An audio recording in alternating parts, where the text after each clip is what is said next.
신앙생활의 전부라 하면은 전부 다 사람들마다 신앙생활 한다 이렇게 이야기했잖아요. 전부로 한다면 어디 선까지 전부라 할 수 있느냐? 부활신앙입니다. 부활신앙.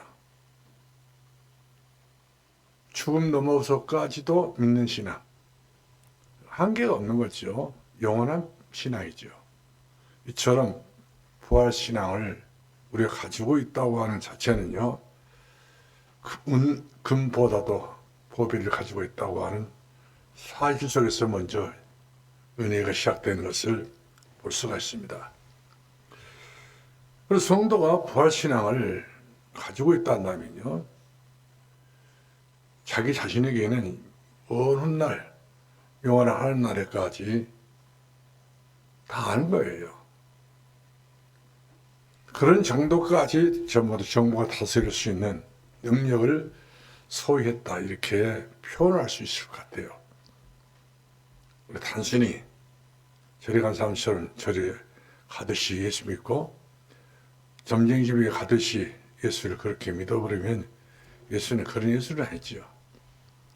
그런 종교는 땅의 종교고 땅의 혼을 믿는 종교지, 영혼을 믿는 것은 영혼을 자기 영혼을 존귀 여기는 것은 아니죠. 스데반 집사가 돌에 맞아 죽었을 때요, 주님 내 영혼을 받아달라고. 내 영혼을 모르는 믿음은 믿음이 아닙니다. 기껏 먹는 거, 입는 거, 잘 사는 거, 부유한 거 이런 것 때문에 신앙생활 한다 하는 것은요, 조금 가당치 않는 그런 얘기라고 싶어요. 그러니까 믿음이라는 것은 피스토스가 되는 것인데 끊임없이 신뢰하는 거예요.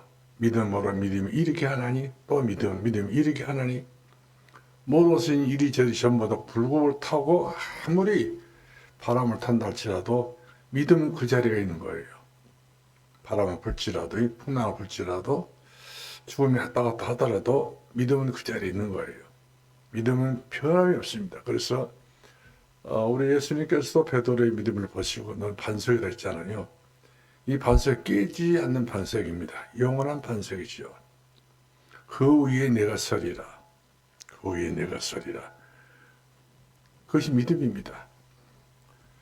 그러니까 우리가 사실 이번에 고난주간과 부활주의를 통해서 최고의 믿음을 우리 스스로가 내가 얼마 정도 믿음이 되어 있는가를 가늠할 수가 있어요. 내가 진짜 죽어도 좋단 말인가? 못 먹어도 좋단 말인가? 못 살아도 좋단 말인가? 어떤 핍박과도 고난 온다 할지라도 나는 괜찮단 말인가? 그렇단다면 그 사람의 믿음은 확실한 믿음이지요. 그래서 우리 주께서 그 믿음을 포시기 위해서 때로 우리들에게 시험도 하시잖아요. 그런 믿음만 있어버리면 시험 받을 것도 없어요.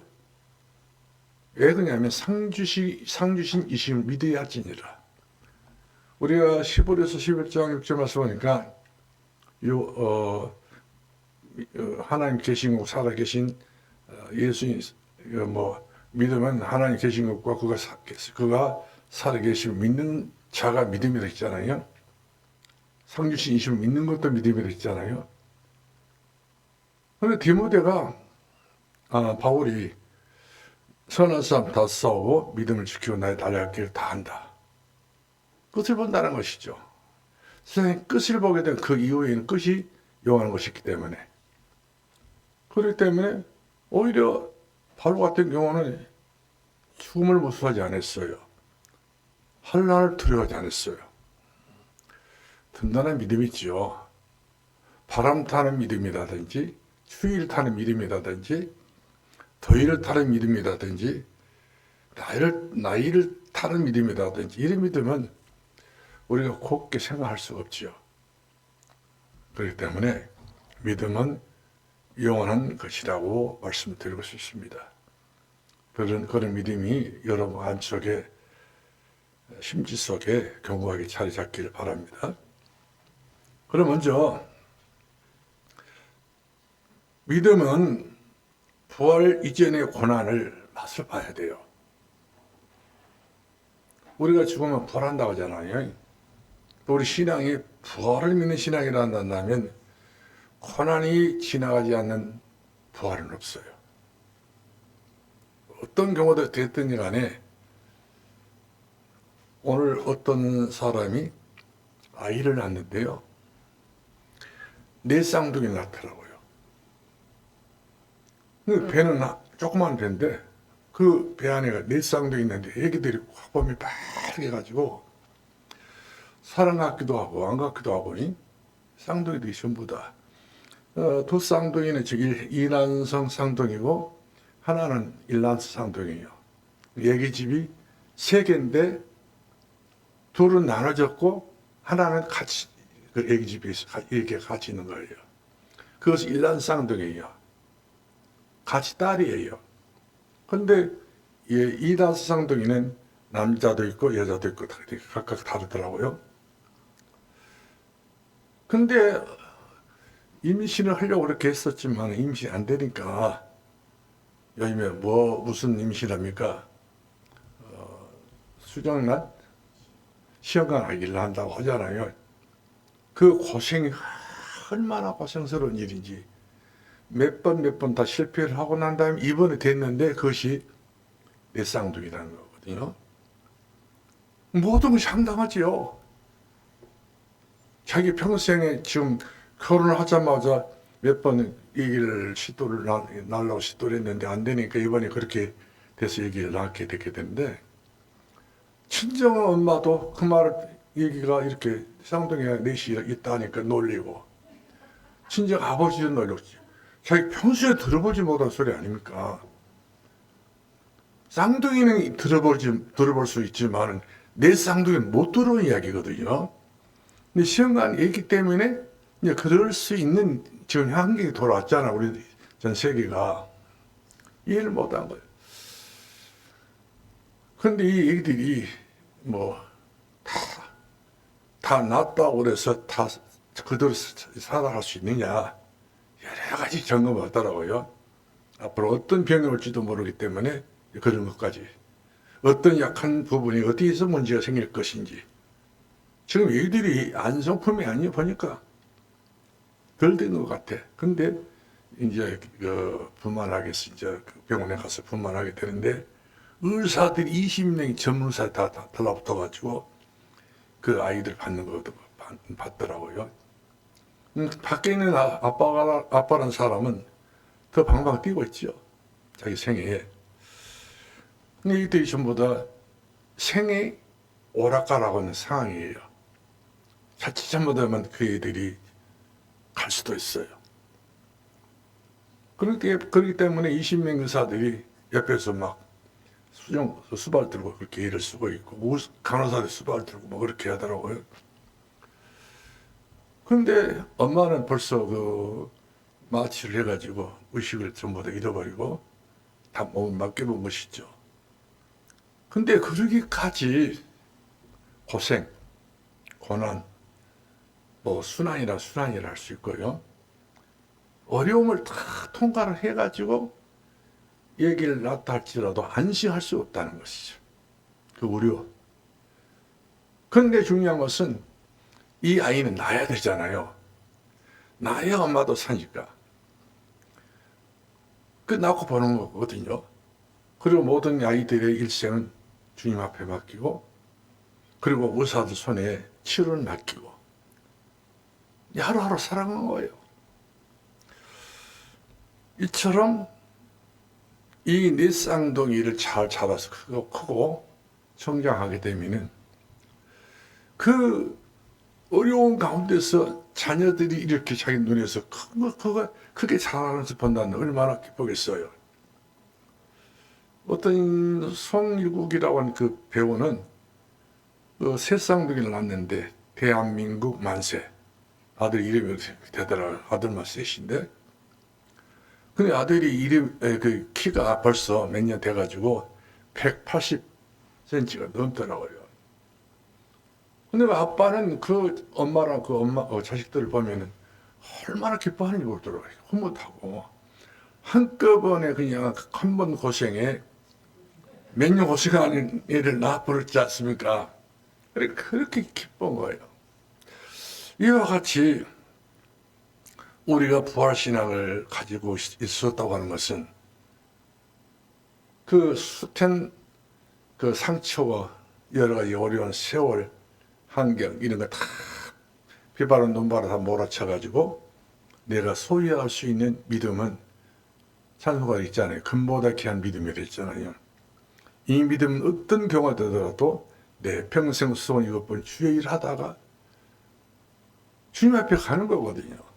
그러니까 이 땅에 살아도 여유가 있고 죽음이 온다 하더라도 여유가 있는 것이고 죽더라도 여유가 있는 거예요. 왜? 그의 나라와 그 의가 존재하고 있는 예수님이 계시기 때문에. 그래서 부활신앙이라고 하는 것은 우리가 고난이 없으면 좋긴 하겠습니까? 많은 그런 신앙은 비닐하우스에 있는 신앙이지. 그 난장판에서 비바람 눈바람 몰아치면서 거기서 성장한 나무들은 어떤 경우라도 병충해 없어요. 하우스 속에 들어있는 신앙, 늘 보호막 속에 있는 신앙은 항상 약하지요. 병에도 약하고. 정말 여러분의 믿음이 고난을 통과하고도 남을 수 있는, 그러면서 여유가 있는 그런 믿음이 되어야 한다는 사실이죠. 그래서 부활의 능력이 이전에 고난이 먼저 하는 것이죠. 우리가 부활신앙 주옵소서, 부활을 가질 수 있게 달라고. 그런데 그 이전의 것이 바로 뭐냐? 고난이에요, 고난. 고난의 한 패스를 지나가야 된다 사실이죠. 한 코스를 못 지나게 되면 결국에는 탈락이 된 것이죠. 부활의 영광 이전에 고난이 먼저지요. 그러니까 우리가 어떤 고난이 온다 할지라도 이것은 하나의 달리에 받아야 된다는 사실이죠. 오히려 고난이 우리를 장성하게 만드는 바로미터입니다. 비바람 눈보라 이런 험한 풍파 속을 거친 성도들이 보면요, 아주 어른스러워요. 애기가 찬습니다. 그런 성도들은 뭘 받으려고 하지를 않아요. 주려고 한단 말이거든요. 베풀려고 한단 말이에요. 그러면서 인색함이 없는 것이죠. 제 자신도 때로는 보면 그런 것이 없다 생각이 들어요. 주려고 하는 것보다도 받으려고 하는 것. 성경 말씀 보게 되면은 주는 자가 받는 자보다 복이 있다. 주는 자가, 희생하는 자가, 헌신하는 자가 오히려 도리어 복이 있다. 주님이 안성품이라고 하는 표를 붙여주시니까 넌 내 말 그래서 합한 사람이다. 이 다윗이 그런 고난 속에서 베들레헴 들판에서 그 광야에서 말씀이죠. 그 어렵게 양을 길렀잖아요. 목동리의 시야의 주변에는 전부 다 여우가 있고 늑대가 있고 사자가 있고 여러 가지 무서운 맹수들이 있지 않습니까? 그뿐만 아니지요. 이목민들은 굉장히 아주 다른 어떤 족속이라든지 집안 식구도 있다 한다면 원수를 삼습니다. 그 힘이 없는 족속이라든지 힘이 없는 가정이 있으면 치고 들어가서 양을 뺏어가요. 그러니까 수고 없이 이제 한마디로 별로 소득이죠. 그 복받지 못한 일일 줄 알면서도 그런 짓을 자기가 남을 죽여 자기가 사니까. 그러니까 얼마만큼 잘못된지. 그런 사람들이 잘 되면 되겠어요? 그야말로 모든 것을 고난을 감수해 가면서 무럭무럭 신앙도 잘하고 믿음도 잘하고 기도도 잘하고 헌신도 충성도 잘하고 자꾸 자라나야 돼요. 그래서 거듭남이라는 게 중요합니다. 거듭났다. 변화를 받았다. 옛사람은 사라지고 새사람은 내가 거듭났다. 이것이 굉장히 중요한 우리 신앙생활의 이벤트가 아닙니다만은 그럴 수밖에 없는 그런 확신이 우리에게 오게 된 것을 볼 수가 있습니다. 그래서 우리가 주로 고난은 저주라고 생각하잖아요. 예수 믿는 집이 왜 이럴까? 예수 믿는 내 집이 왜 이렇게 남에게 부끄럽고 자랑스럽지 못하고 창피하고 왜 이렇게 이런 것을 내가 눈을 보고 살아야 되나? 이거 하루 이틀도 아니고. 근데 이 목사님도 그러더라고요. 그것이 오히려 복이라고. 예, 기도 제목이니까. 저도 이제 우리 아들이 하나 있었어요. 근데 낳으면서 자꾸 성질이 까칠하더라고요. 근데 자라면서 상당히 엄청나게 성질이 좀 날카로워가지고 힘들었지요. 목회를 하고 있는데 교회를 안 나오고 한쪽 구석에서 시간을 보내고 있는 그 자녀를 보면 얼마나 안타깝습니다. 저도 목회한다고 하는 목사 집에서 또 전도자라고 한다는 그 집안에서 그러니까 교인들이 나시안새는 것이죠. 교인들이 우리 집안의 그런 일들을 다 알게 되면 나자빠질 것 같은 생각이 들어가지고 감출 건 감춰야 되잖아요. 덮을 건 덮어야 되고 이러면서 성도들이 잘 열심히 열세라 뭐 이렇게 말하는 것도 이중인격자가 되고 하는 거예요. 근데 그런 고난이 결국 가서 유목사님한테 메시지를 들으면서요. 은혜를 받는 것이 바로 뭐냐면 큰 일꾼들은 다르다는 거예요. 큰 일꾼들은 고난 속에서 태어나지 평온할 때는 그런 일꾼이 없다는 것입니다. 다시 말하면 우리가 종종 그런 말을 할 때가 있잖아요. 어려운 난세에 영웅이 난다고. 어려울 때에 사람단 사람이 난다. 그 시대를 체험할 수 있는 사람이 나온다. 그 말은 굉장히 좋은 말이지만 실질적으로 그런 삶이 내게 돌아오느냐 이거거든요. 안 돌아오니까 지치죠. 더더군 목회자 집안에서. 근데 언제 어느 순간에 사람이 그 부모가 바랐던 대로, 즉 엄마가 바랐던 대로 되어지니까 감사할 뿐이죠. 사람이 사람다워지는 것은 부모가 애쓰고 노력한다고 되는 것이 아니고 하나님의 작정과 섭리 속에 있다면 부모된 저와 여러분이 자녀들의 앞날을 맡기고 기도한다면 기도요. 최고 중요한 것은 기도의 힘이에요. 기도밖에 없어요. 저희 아내가 그 기도의 내용을 기도 수첩을 가지고도 그 속에 아들이 들었어요. 모든 메시지 현장에 메시지 있는 집회 때 보게 된 그 메시지 집회 속에 있는 모든 내용을 글을 쓰면서 아들이 들어있더라고요. 그러니까 아들의 생명을 포기를 하지 않는 거예요. 자식을 포기하는 것은 생명을 포기한과 똑같은 거예요. 그러나 포기를 하지 않는 것은 생명을 얻을 때 더 풍성히 더 큰 것을 얻을 수 있는 그런 기회가 되지 않겠어요. 이것만 생각해 본다면 우리가 하나님의 미래의 땅에 떨어져 죽지 아니하면 아무 소용없는 거예요.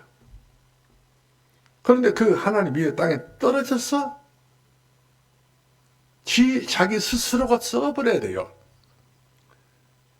알갱이가 없을 정도로 그 씨만 보존되어 있고 자만 눈에 보일까 말까 그 씨가 발화가 되어가지고 몸이 터서 이제 줄기가 자라고 꽃이 피고 열매를 맺게 되게 되면은 100배, 60배, 30배 열매를 맺듯이 그 시간표를 기다리는 것이 농부의 자세입니다. 우리 주님께서 그렇게 말씀하고 계시지 않았습니까? 너희가 예루살렘 떠나지 말고 아버지 약속하신 것을 기다리라. 기다리는 것이 얼마나 큰 은혜인지 몰라요. 이걸 못 기다리면 기성인데 지가 죽어버려요. 지가 그냥 벌써 다 엎어버려 뒤집어버려가지고 기다린 것, 마음을 다스리고 기다리고 영적으로 다스리면서 기다리고 이 기다리는 것이 은혜예요. 알고 보면 나 여호와 때가 되면 이루리라. 이거 중요합니다.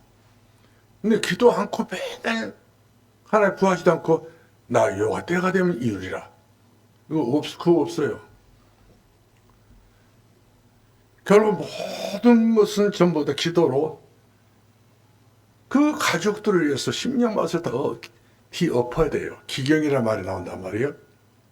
기경하려면 묵은 밭이 되고 완전히 다시 곡식을 심을 수 없는 그런 토지가 되기 때문에 농부들은 봄이 되면 벌써 눈을 떠가지고 논에 가서 정기질을 하잖아요. 기경, 갈아엎은단 말이에요. 내 마음도 갈아엎어야 돼요.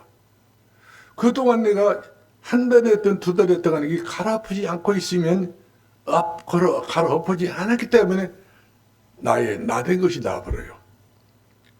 근데 나의 나된 것이 하나의 은혜가 돼야 되는데 나의 나된 것은 좋은 것은 내가 잘나서 그렇고 안 된 것은 다 하나님 탓이에요. 그럼 이중인격 기자가 되는 것밖에 더 있겠어요? 하나님은요, 때가 되면 언제든지 영광을 받으실 준비가 돼 있어요. 오늘 본문의 말씀 봐도 영광이라는 단어가 3번 나옵니다. 영광. 우리가 전능하서 천지를 만드신 하나님 아버지 내가 싸우며 이 사도신경이 영광스러운 기도 제목이에요. 근데 이 영광은 그냥 그대로 된 것도 아니에요. 무에서 유가 창조되는데 오직하게 해서 무에서 유가 창조되겠어요. 아무것도 없는데. 딱 하나 있어요. 믿음의 씨가 되는 거예요. 믿음의 씨. 믿음의 씨를 부화시킬 수 있는 것은 바로 뭐냐면 훅 기운을 넣을 수 있는 것이 기도예요. 그럼 이런 기도가 같이 믿음과 기도 협력이 돼서 결국 가서 열매가 나오게 된 것을 볼 수 있는데요. 그런데 고난의 수준을 모르게 되게 되면 불신자 똑같은 말을 합니다. 사람들마다. 이것은 예수님 만나지 못했다는 증거고 예수님을 보지 못했다는 증거입니다. 예수님을 알지 못했던 그런 아무간 내 마음이, 내 영이 어둡다는 거예요. 그래서 하나님의 증거, 자녀라는 증거를 바로 뭡니까? 하나님 내가 자녀다. 그러면 모든 걸 증거로 그 고난을 볼 수 있어야 돼요. 증거를 통해서 그 고난을 연결짓지 않게 되면 불로소득이죠. 우리 주님께서 절대로 제자를 부르실 때에 나무 그대로 앉아있고 나무 그대로 누워있는 베드로를 부르지 않았어요. 어떤 사람들 간에 아브라함도 갈 때 우르 속에 우르라고 하는 동네에 살았지만 우상 숭배했던 그런 집안에서 불러냈잖아요. 바로 얼마 전에 바벨탑이 무너졌잖아요. 그런 영향권이 있었던 그 지역에 하나님께서 아브라함 불러내신 거거든요. 절대 소망 없는 거. 물릴 수밖에 없는 그런 아주 참담한 것을 내리에서 흩어지지 않았던 그 시간표에 아브라함 불렀잖아요. 근데 우리 사도행전 7장 1절 말씀 보게 되면은 그 아브라함 불러서 하나님께서 겁을 전뜩 줘서 부르신 게 아니라 영광이의 아브라함 불렀다. 그러니까 아브라함이 영광이의 자기가 어떻게 이것이 뭐냐 할 정도로 그렇게 돼버린 거예요. 하나님의 압도적인 견인, 성도의 견인이라 하지. 하나님 견인해버린 거예요. 급족하면서 견인해 나간 것이 아니라 그야말로 영광 중에 견인해버린 거예요. 그렇기 때문에 아브라함이가 하나님 배를 어쩔 수 없는 것이 두 손 들고 하나님의 말씀의 뜻을 따라서 고향을 떠났잖아요. 그런 추천율지 몇 번 하지 않았습니까? 근데 아브라함 그때만 하나님이 이렇게 저렇게 한번 영광 위에 아버지의 그 죽음도 영광 위에 부르신 것이고 형이 죽을 때도 영광 위에 그 아브라함 마음을 움직이는 거거든요. 아브라함이가 영적으로 살아야 그 가정 가문을 살 수 있기 때문에 누구 한 사람은 그처럼 여러 가지 고난 속에서 연단을 받아가지고 그 영광 속에 집어넣으려고 하나님이 하신 거거든요. 결국 가서 이 아브라함이 가나안 땅을 들어가서 하나의 영광을 보잖아요. 그와 같이 우리가 이 예수님의 이 고난과 이 부활신앙을 안다는 것은요, 어마어마한 것입니다. 내 생애에 예수님을 만났다고 하는 것 자체는요, 그야말로 상상할 수 없는, 뭐 돈으로 환산할 수 없는 거고, 그것 때문에 계산이 안 되는 거예요.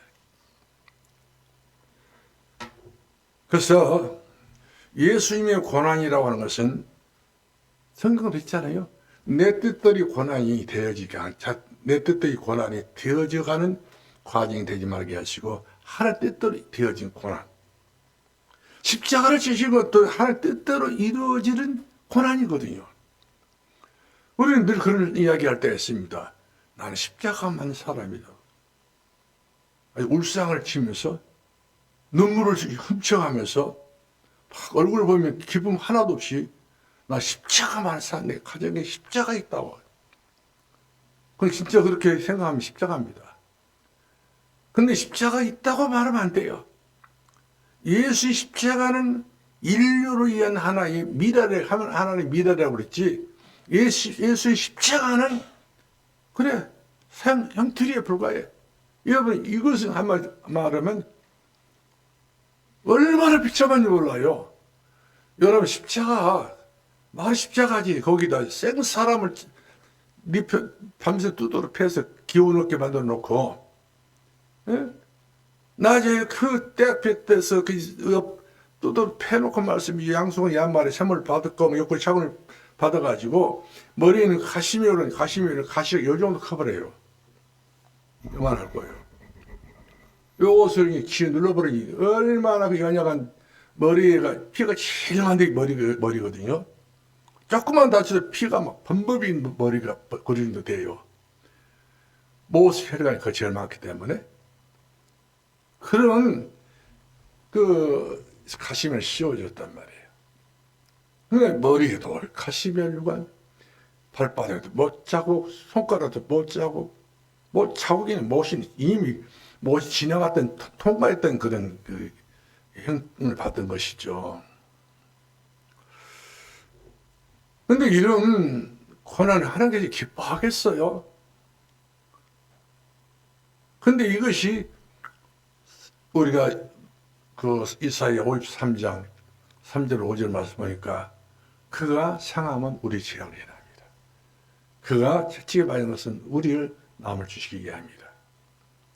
다 우리의 영역인 거예요.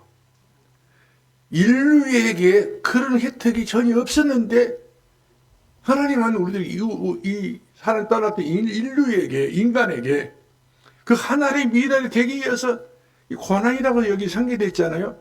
고난이라는 것 때문에 우리들에게 예수의 고난이 내게는 은혜가 되고, 내게는 감격이 되고, 내게는 눈물이 될 수 있고, 감사가 되고, 내게는 그야말로 그런 모든 것을 자유가 할 수 있는 그런 은혜를 주시게 한 예수님이 고난이라는 거예요.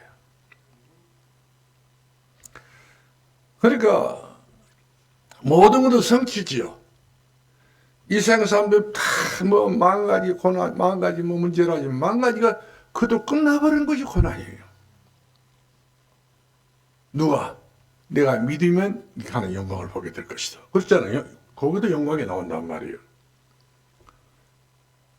그럼 이 말을 누가 하게 됐습니까? 이 땅에 오시기 전에 예수님께서도 벌써 성자 예수님으로서 오셨는 그분이 임마누엘이거든요. 임마누엘 그분께서 이 땅에 오셨을 때에 천사가 말했잖아요. 예수라, 이름을 누구나 할까요? 예수라라. 그가 자기 백성을 저희 죄에서 구원할 자십니다. 그렇지 않습니까? 구원할 자이라는 거예요. 우리 죄에서, 우리 죄란 말이거든. 우리의 죄값을 치러야 돼요. 돈으로 치를 수 없고 그 어떤 것으로 치를 수가 없는 거예요. 그런데 치를 수 있는 분이 바로 뭐냐? 죄가 없는 분이에요. 다 우리 아버지도 우리 어머니도 그 형제가 100명의 형제가 일할지라도 한 사람도 구원을 못 시킨 거야. 집안 식구가 다 떼그리로 다 몰려들어가지고 박금수 장로 저 사람의 죄를 내가 다 우리 집안에 용서해버리자. 그런다고 용서된 것은 아니라는 거야. 그 사람도 다 죄가 있는데 누구 죄를 어떻게 손을 들 수 있겠어요? 그런데 죄 없으시면 자기 죄를 저희 죄에서 자기들이 졌던 죄에서 구원할 자 하심. 그가 예수라는 거예요. 그가 누구라고 그래서 임마누엘이라 했단 말이에요. 이사야 10장 14절에도 그렇게 말씀했고 마태복음 1장 23절에 그렇게 기록됐잖아요. 우리와 함께 하십니다. 함께 할 수 있는 분이어야 돼요. 그래서 우리가 요한복음 11장 25절로 27절 말씀 보면 제일로 제가 설교를 많이 해요. 사람만 돌아가셨다 하면 제가 이 설교를 합니다. 나는 부활이요 생명이니 나를 믿는 자는 죽어도 살겠고 모로 살아서 살면 영원히 죽지 아니하리라. 늘 이 말씀이 우리들에게는 실감날 정도로 믿어져야 돼요. 그래, 예수님은 나의 부활이요. 그리고 예수 부활은 내 부활. 예수 천국 내 천국. 예수 능력 내 능력. 예수 감사 내 감사. 다 예수님으로 다 연결만 짓게 되면 이것을 계속적으로 이 사실을 여러분 해버리면 예수의 능력이 나타나, 그리스도의 능력이 나타나기 때문에 그 사람은 생이 감당이 안 된 거죠. 근데 생이 우리들 감당할 뿐만 아니라 이겨보자는 생이 내가 생을 이겨야 되는데 진육에서 완전히 정복해야 되는데 못 이겨 우리가. 뭐가 없어서 늘 24시간 것이 없어졌기 때문에 이건 실감을 못하기 때문에 이것을 그냥 성교회에서 듣기는 들었지만 내 삶 속에서 내 입에서는 내 목구멍에서 안 나와버려요. 제가 목포 지구에 가서 예배를 드리는데 그 박순희 전사를 방송 그건 갈까 모르겠다가 박순희 전사가 자기 딸이 그 우리 교회 나왔던 그 가진 그 개구쟁이 그 남자 하나 있었잖아요. 근데 걷는다는 이야기를 저는 왔던가 딸이 연락이 왔던가 눈에가 막 쌍불이 켜가 뒤집어 버린 거예요. 자기 딸을 그렇게 한다고 예배 시간에 그 열전에 오니 그 예배 시간에 딸이 교회를 알아서 그렇게 됐었지. 아 예배 시간에 여기 목포 욕 다 나오고 하이도 욕이 다 나오고 섬사람이다 보니까 있는 사람 아니다 생각 들더라고요. 그러더니 결국 가서 그 교회를 감당을 못해요. 그 조그마한 그 전서 임명해주고 그렇게 해서 이렇게 교회를 주교회를 세웠는데 그 자세를 딱 보니까 항상 그 신앙이 그 신앙이야. 잘하지를 못한 거예요. 육신주의 신앙. 남의 신앙을 이렇게 이야기해서 좀 그분에게 미안한 일입니다만 그분이 결국 가서는 이제 암으로 고생하면서 많은 사람이 되었더라. 노그런 사람 되고 부드러운 사람 되고요. 고난이 없어 그렇습니다. 사실 알고 보면 육신의 고난 대통령 땜빵으로 때울 수 있었지만 그러나 영적으로 자기 자신에 대한 고난이 없다 보니까 그분이 그렇게 시험하는 고난도 많을 뿐만 아니라 나중에는 그런 병까지 나버린 거예요. 그러면서 이제 나중에서 이야기를 한 거예요. 나 된 것은 하나님의 은혜라고. 우리가 그런 어려움을 가지고 우리가 은혜라고 하면 되겠어요. 근데 우리 미연의 우리가 그러잖아요. 옛날에 그런 말 있잖아요. 유비무환이라고. 앞으로 다칠 일을 생각하면서 모든 걸 준비가 돼야 되는데 우리는 어쩔 수 없이 다치는 그런 고난이 많아요. 이걸 타고 올라가야 되는데 파도 속에 들어가 버리면 죽어버립니다. 사람이 떠내려가 버려요. 파도를 탈 수 있을 정도로 하와이 같은 경우는 아이키키라고 하는 그 해변에서 수영 배를 띄워서 막 이렇게 올라갔다 내렸다 하잖아요. 그것을 타지 못하면 그 물속에 빠지게 들면 생명이 위협할 때가 있습니다. 또 물에 떠나갈 수도 있고. 그만큼 자기 자신을 이겨낼 수 있는 자구력, 내가 내 자신을 이겨낼 수 있고 견뎌낼 수 있고 살 수 있는 우리 유성 부모사 또 사람이 살려면 운동을 해야 된다고 그래가지고 막 철복으로 어디 나무에 걸려가지고 떨어질 정도면 나무라도 잡을 수 있도록 하고 뭐 어디가 좀 누가 뭐 심령들이 쫓아오면 달릴 수 있을 정도 이 걸음도 빨리 달려야 되는 것이고 뭔가 미리서 해야 된다는 거예요. 그래서 어느 날 나한테 뭐 아버지 잘 걸으려면은 뭐 하나 독도원이 같은 것을 같이 왔어요. 그 다이소에서 바르다가 이렇게 그 토시 같은 거 해가지고 모래 주머니 이쪽에도 모래 주머니 지금 맨걸음 걸어도 이렇게 걷기가 힘든데 그렇잖아요. 맨걸음 걸어도 힘들어. 근데 이것은 오른쪽에 20kg, 10kg짜리 왼쪽에 10kg짜리 이걸 차고 걸어가니 걸을 수 있겠어요? 그냥 그대로 우리 집에 어디에 처박아 놨어. 못 얻었다고. 어느 날 보니까 아령을 이만한 걸 두 개를 한다는 아령을 들어야 한다. 몇 번 들어봤죠?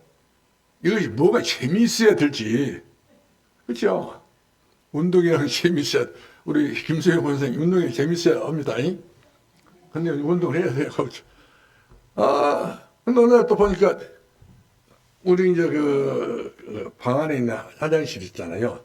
그 양쪽 문짝 가해가 이렇게 공간에 이렇게 조그만 짝대기 같은 거 이렇게 철봉이 달아놨어.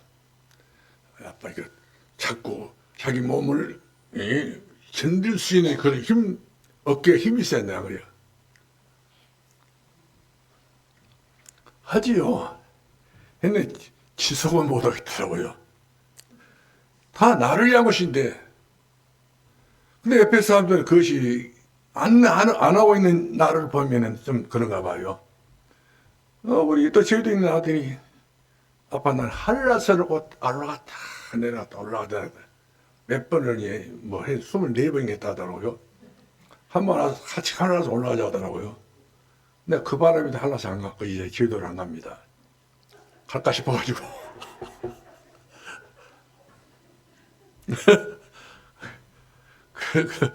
근데 해야 될 것인데 하지 못한 제 마음을 누가 알까요?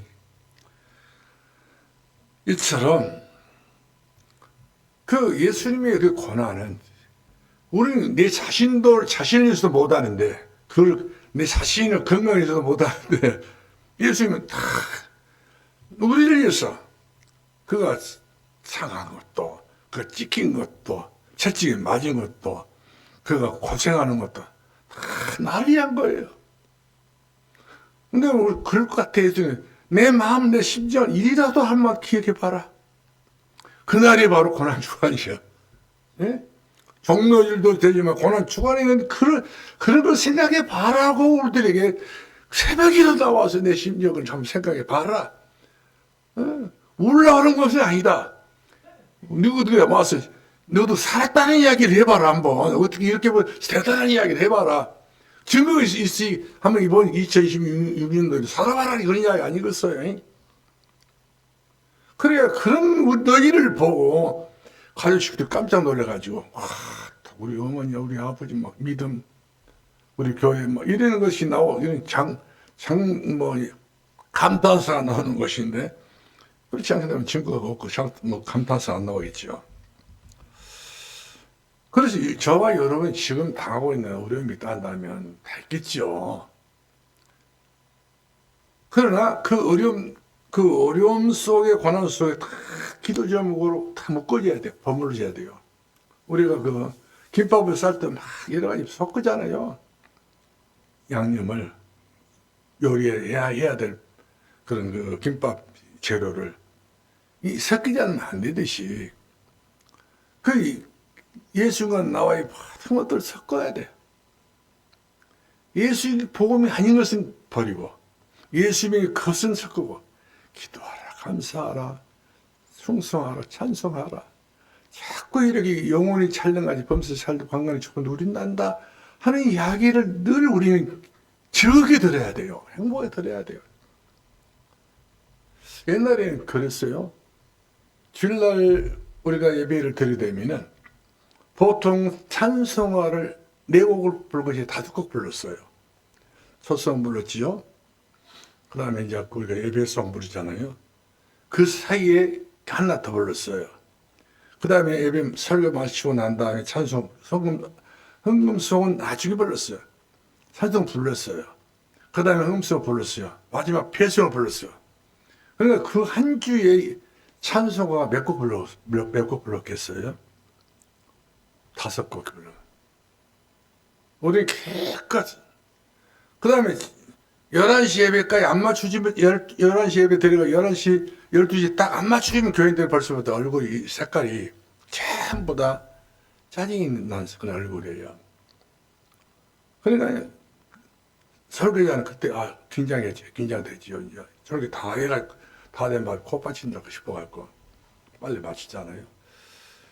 그만큼 그 갈급성이 없다는 거예요.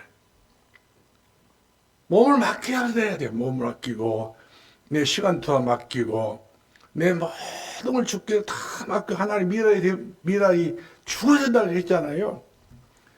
그래서 거기서 새로운 싹이 나와야 되는데 싹 나기 전에 우리는 먼저 벌써 열부터 나버리니까 싹 나기가 무섭지 않게 결국가서 또 새끝으로 연결되잖아요.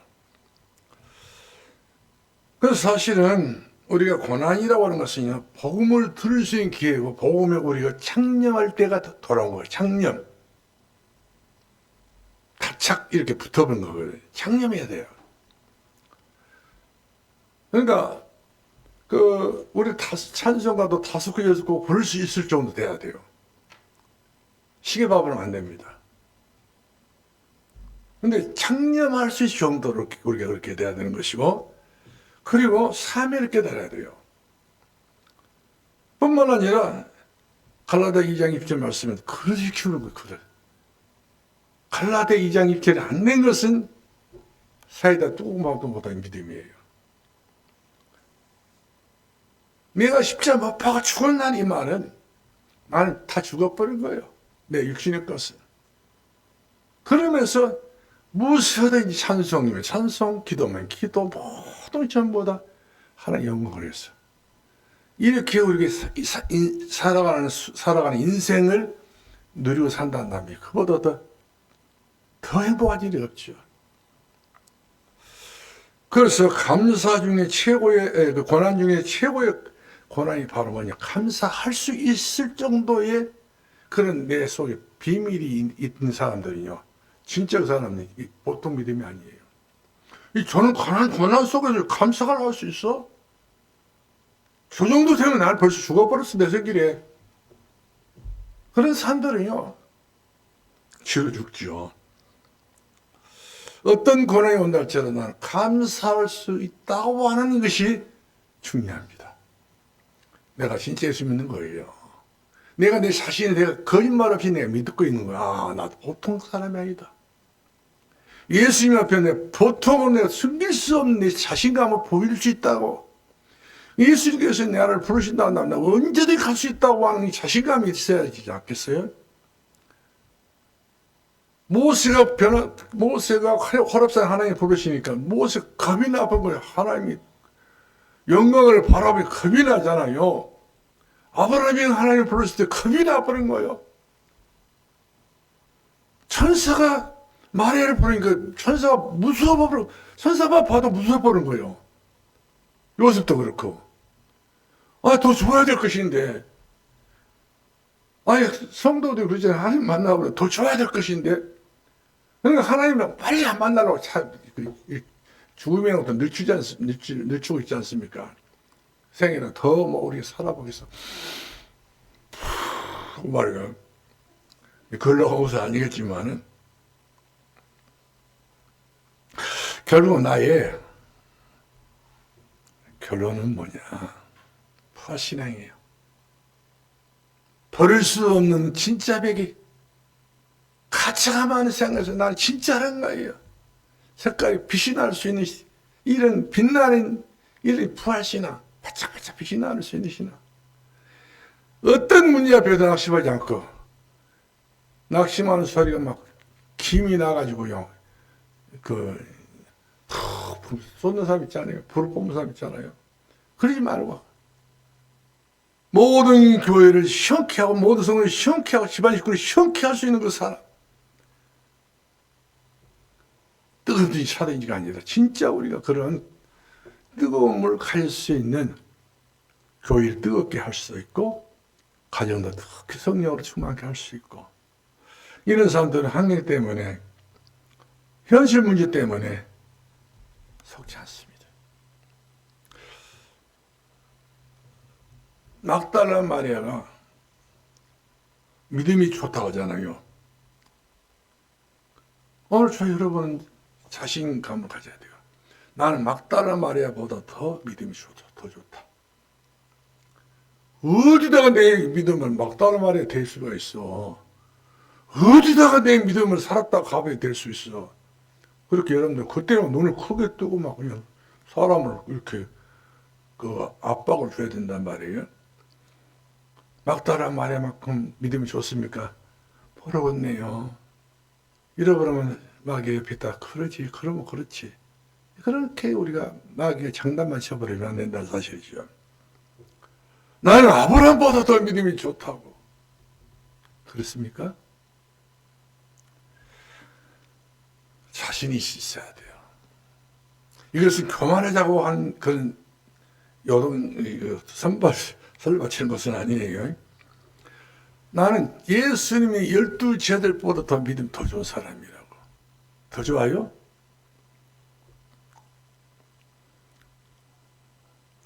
나는 누구보다 내 믿음은 최고야. 교만해서가 아니라 나는 그런 사람이야. 이럴 정도로 이 사람은 주님과 동행한 사람이죠. 네 믿음이 크도다. 네 믿음대로 뭐든지 다 할 수 있다는 거예요.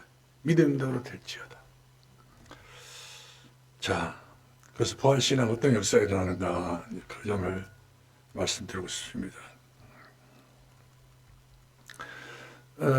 사단이 이깁니다. 소망이 생깁니다.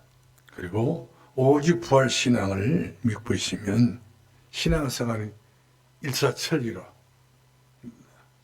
예수 안에서 만상동하리라. 주와는 나에게 딴 것이 없어집니다.